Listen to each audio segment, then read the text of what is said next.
Yo guys, back again with another video. This is my WWE Off the Mic episode 2. So obviously not last week, on Monday I talked about WrestleMania, the plans for it, that there could be Braun Strowman versus The Undertaker. I pray this does not happen. But I've got more updates on that in this video, in this episode. I'll be talking about Samoa Joe, Roman Reigns versus Triple H. But to begin with, there's a lot of news about John Cena versus The Undertaker possibly still happening, which would, in my opinion, if John Cena could make this WrestleMania, even the fans who don't like John Cena are praying he gets back so we can have John Cena versus The Undertaker, because no one in their right mind wants Braun Strowman versus The Undertaker, and there's even more rumours of it getting even more out of hand and Vince losing the plot altogether. I mean, the rumour is that he's the main person who is so high on Braun Strowman, who really likes him. But I think he's having more ideas that just, I don't know what he's been hit with or what he's took, but he's seriously, like, the symptoms have not come off well. He's literally going off his head. Because apparently, if obviously John Cena can't make it back from injury in time for WrestleMania, there's talk of either having Braun Strowman versus The Undertaker, or now, which would be even worse, is Luke Harper, Eric Rowan and Braun Strowman versus The Big Show, Kane and The Undertaker. If this is going to be the biggest WrestleMania of all time, if that's the best you could do with The Undertaker, that is so pathetic, it's unbelievable. It cannot happen, it should not happen. I'm saying it will not happen, because literally, if Undertaker is in a match with Kane, Big Show and the rest of the Wyatt family, or if it's just Braun Strowman versus The Undertaker, fans will literally get up off their seat and literally walk out. It is, I mean, if John Cena can't make it back, you've got so many different ways to go. You could have him against AJ Styles. You could have him against Chris Jericho, Kevin Owens. I'm praying it does not happen. And there's also some talk in the WWE that The Undertaker has refused or will refuse to fight Braun Strowman at WrestleMania, which in that case would be amazing, because, like I said, it can't happen. It would be, it wouldn't be a good match at all.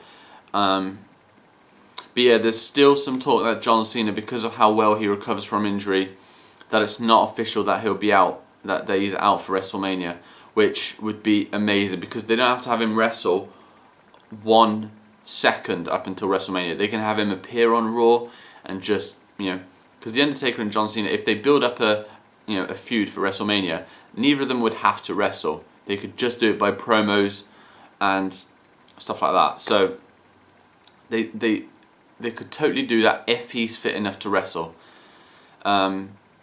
Because if he's not, I really am worried about what they're gonna do with The Undertaker at WrestleMania. Considering it could be his last, I think there's no better way for him to go out than against John Cena, because whether people like him or not, it's John Cena. He's, at this point, the way the state the WWE are in, everyone wants John Cena back, because he's, he is the most polarizing figure they've ever had, but he's one of the best in that way. So they need Cena to recover for WrestleMania.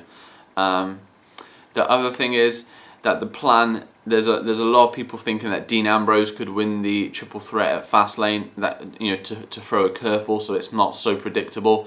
But the latest is that they're still planning the Roman Reigns Triple H main event at WrestleMania, and it makes sense. I know probably a lot of people will want Lesnar or Ambrose to win, but it makes sense.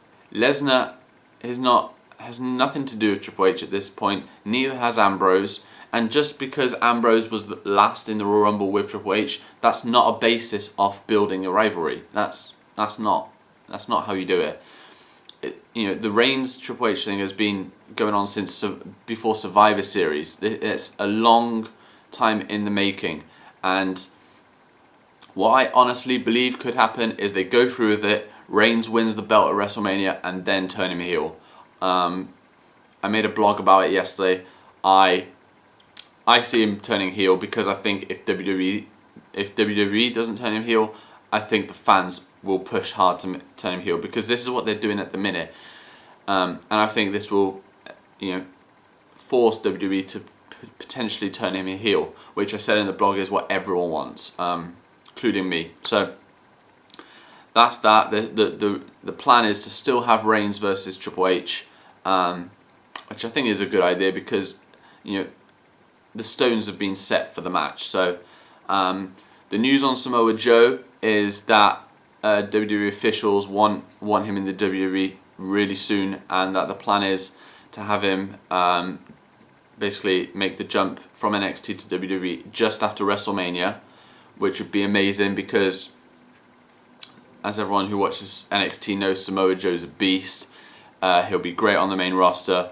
He'll be a Kevin Owens type guy. He'll be one of those where he won't be a Tyler Breeze or I mean, I like Neville, and Neville's doing alright, but he's not doing great for himself. Whereas Kevin Owens, your Finn Balor's, your Kevin Owens's, your Sami Zayn's, Samoa Joe's, they would get, when they move, or when they have moved to the main roster, they will be main event guys straight away.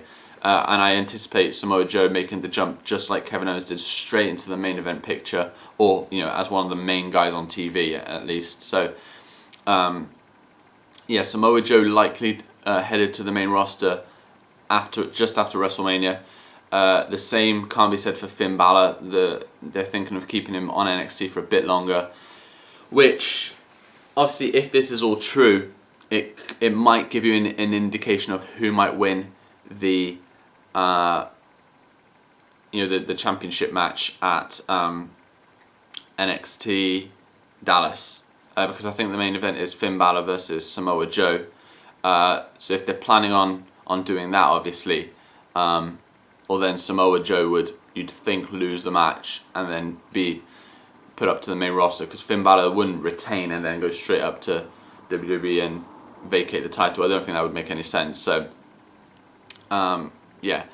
and also regarding Finn Balor, it looks like they could be the Bullet Club that was AJ Styles, Anderson and Gallows. Looks like it could be transformed to the Balor Club, with those two guys being a part of a stable with Finn Balor, which would be, I mean, I would love to see Finn Balor make the jump.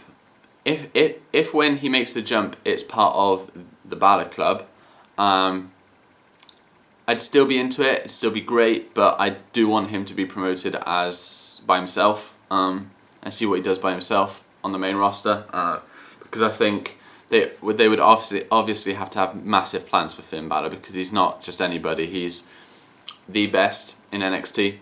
He will be one of the best in WWE. So in that sense, that would be the best way to go, in my opinion. Also, I wanted to get to, I mentioned this on my SmackDown review. There's a lot of rumours, and it looks likely that Charlotte is going to defend the WWE Divas Championship against Brie Bella at Fastlane, which makes absolutely no sense. And the reason being is even more pathetic. Like I said on my review, the reason apparently for having Brie Bella go against Charlotte is not that Brie Bella factors in any plans of winning the title or WrestleMania plans. It's out of sympathy for Nikki Bella, which, seriously, if that is the case, that is utter fucking garbage of a reason, and should just be like, no. But yeah, they're likely going to go with that, and then potentially do something with Becky and Sasha for a number one contenders match. The way I see it going, and the way it should, is potentially, what I would do at Fastlane is not have Charlotte compete at all, but have her at ringside for a number one contenders match for WrestleMania for her championship between Becky and Sasha, and have it end in like a double count out, or disqualifications so that both divas are in the match at WrestleMania, so it becomes a triple threat. So no one wins the number one contenders match, and it forces WWE to put them both in the match and make it a triple threat at WrestleMania. I think that'd be a great way to go about it. I think that's the way it will happen in the end. I don't think that's the way it'll happen at Fastlane, obviously, because Charlotte will be defending the title and stuff like that. But I think ultimately it will be a triple threat. Because Becky didn't lose properly, she got screwed out of it. Sasha's obviously come back on her own for the title. So it wouldn't make sense to just have one of them not in it and just, you know. But then again, with WWE, they seem to have people in a rivalry, in a feud, and then just take the guy out or the diva out for no apparent reason, and then they're just nowhere. So you never rule anything out with WWE because their writing can be so great, followed up 2 days later by the most horrendous writing of all time. It's literally one of those things. So you never quite know, but yeah. Outside of that, yeah, there's not much news. Oh yeah, WWE really didn't like as well The Rock going off script on the Raw he returned in Miami. Because obviously because he said, you know, on the mic, he said himself going off script, and when he went to talk to the fans ringside, apparently WWE's had a problem with him doing that. Which, like, seriously, it's The Rock. Anything he does, the show's better. So at this point, just, you know, stop being so up your ass and just let The Rock do The Rock's thing. I mean, the bit backstage where he was with Lana and Rusev, and then the Big Show. I mean, it's absolute gold. I would watch that over anything. I would watch that over anything else that's on TV. The Rock on TV. It's absolute gold. So yeah, that's, you know, to me it's a nothing thing, but, you know, they're just being picky on things like that. But outside of that, I think hopefully, like I said earlier, WWE gets their minds straight and they can see the sense of not having Braun Strowman versus The Undertaker. Obviously, at this point, I'm praying to the heavens that John Cena can make it back, because I truly would enjoy The Undertaker versus John Cena. I'm not sure about everyone else. I would literally love that match because, you know, it's been a long time since they've wrestled each other, The Undertaker and John Cena. It's the biggest superstar of all time against, you know, the most polarizing and, you know, the arguably, well, obviously Stone Cold, The Rock, you know, your Shawn Michaels is, but The Undertaker and John Cena, two of the biggest, you know, probably top 5 superstars of all time. And I just think that match would be amazing. I think there would be more chance of Cena winning the match now that Undertaker's not undefeated, but I still can't see WWE having Undertaker lose 2 matches at WrestleMania. But it would be an amazing match, whatsoever, because you would just get from that match, for example, Strowman versus The Undertaker, because he's not been built up as this great superstar and he's not had any matches. Say if The Undertaker had enough power to hit a tombstone on Braun Strowman, or a chokeslam, a last ride, Strowman's not kicking out of it, because this is the way I look at matches as well, is when the superstar has been so built up, like John Cena, he'll kick out of a couple of chokeslams, a couple of last rides, 1 or 2 tombstones. You know, there'll be those amazing finishers where you think, oh my god, this is it, 1, 2, and the guy just kicks out. Versus Strowman, he literally get hit with 1 chokeslam, and if he kicked out, you would get annoyed because it's not real. Whereas John Cena, you'd have these amazing things. Even a Kevin Owens. This is why I think going with someone else than Strowman, anyone else is great.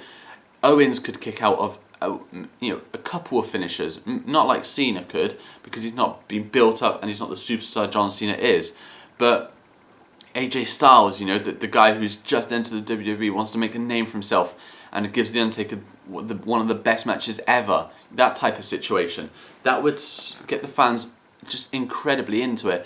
Strowman, you hit 1 big move and you'd think that's it, because he's never shown he could be a great superstar. He's never been in a match, he's never kicked out of anything, you know. So this is another problem that, and like the matches with The Undertaker and Shawn Michaels, where you saw a switch in music, the third or fourth one, or a second tombstone, and you're like, oh my god, is this it?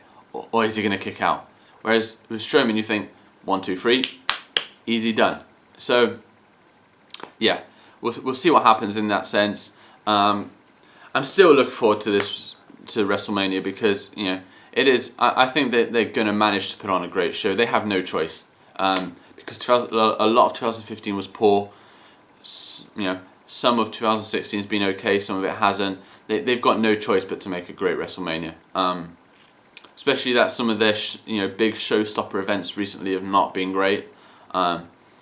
They've got to put on a good one, so I'm holding out hope they do. Obviously, The Rock will be there. Oh, one last thing I wanted to get to was there's some rumors within the WWE that Vince McMahon wants Shawn Michaels to either be the special guest referee for the Triple H Roman Reigns match, which would be amazing, because obviously he would be in favour of Triple H, but then this is where I think The Rock will be in Roman's corner to kind of even the odds out. But there's rumours Vince wants Shawn as either the special guest referee or at least to be a part of something at WrestleMania, which obviously would probably be a part of that match in some kind of some kind of manner. I mean, a way I could see it is if he's not the guest referee, potentially where Reigns is maybe about to win, Shawn Michaels comes flying down the ramp, a sweet chin music to Reigns, and then obviously Triple H tries to get the pin after that, but he manages to kick out, something like that. Or if he's the guest referee, obviously, Vince McMahon will obviously want to screw Roman over again, but then that type of thing I could see happening because it seems as though he wants Shawn Michaels, in this WrestleMania.